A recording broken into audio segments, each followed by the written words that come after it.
আমার মায়ের হাতের পটলের কুরমা একবার খেলে বারবার খেতে ইচ্ছে করবে, হাত চেটে পুছে। অনেক দিন পরে মা এসেছিল আমাদের বাড়িতে, তাই মাকে বলেছিলাম একটু পটলের কুরমা করে খাওয়াও সবাইকে। মায়ের হাতের পটলের কুরমা খেতে আমরা সবাই ভীষণ ভালোবাসি। তো চলো আজ পটলের কুরমার রেসিপিটা তোমাদের সাথে শেয়ার করি। বাজার থেকে টাটকা পটল নিয়ে এসে পটলের খোলাটা খুব হালকা করে ছাড়িয়ে নিয়ে পটলের মধ্যে দানাটা বার করে নিতে হবে চামচির পিছন দিয়ে খুব আস্তে করে, যাতে পটলটা না ভেঙে যায়। এবার পটলের কুরমার জন্য লাগছে পোস্ত, চিংড়ি মাছ, কাঁচা লঙ্কা, আদা, রসুন, পেঁয়াজ। আর চিংড়ি মাছটা কিন্তু অবশ্যই খোলা ছাড়িয়ে কাটতে হবে, আর পোস্তটা শিলে। এবার পটলের কুরমার মধ্যে যে মশলাটা দেওয়া হবে সেই মশলাটা করে নেওয়ার পালা। একটা কড়াই চাপিয়ে কড়াইতে কিছুটা পরিমাণ সর্ষের তেল দিয়ে রসুন বাটা, পেঁয়াজ দিয়ে দেওয়া হলো। পেঁয়াজ রসুনটা বেশ লাল লাল হয়ে গেলে এবার চিংড়ি মাছটা লবণ হলুদ মাখিয়ে পেঁয়াজের মধ্যে দিয়ে দেওয়া হলো।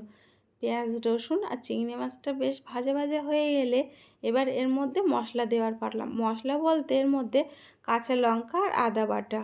এখানে যেহেতু চিংড়ি মাছের গায়ে লবণ হলুদ দেওয়া ছিল, সেজন্য মশলার মধ্যে অল্প লবণ আর হলুদ দিয়ে দেওয়া হলো। আর সবশেষে পোস্ত বাটাটা দেওয়ার পরে মশলাটা শুকিয়ে এলে এবার ওর মধ্যে সামান্য চিনির দানা দিয়ে দেওয়া হলো 2-1 কুচি।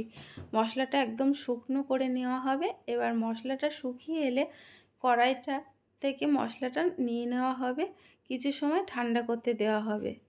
পটলের কুরমাটা করতে কিন্তু বেশ অনেকটা সময় লাগে, খেতে কিন্তু দুর্দান্ত স্বাদ হয়।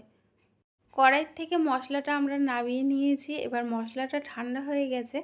এক এক করে পটলের মধ্যে এবার মশলাটা দিয়ে দিতে হবে, বেশ অনেকটা করেই, যতটা পটলের মধ্যে দেওয়া যায় আর কি। একটা একটা করে পটলের মধ্যে সব মশলাটা দিয়ে দেওয়া হয়ে গেছে।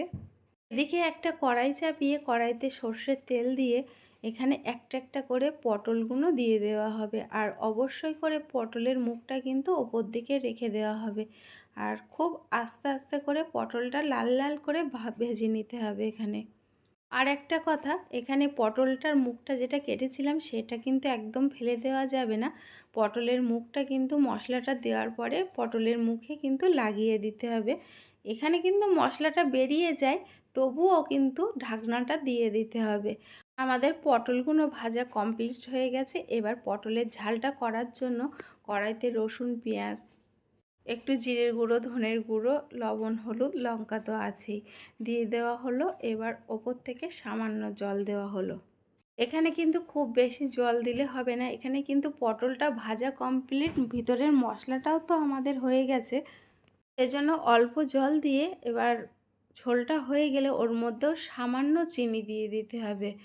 ঝোলটা ফোটার পরে এবার ওপর থেকে খুব আস্তে করে পটলটা দিয়ে দেওয়া হলো।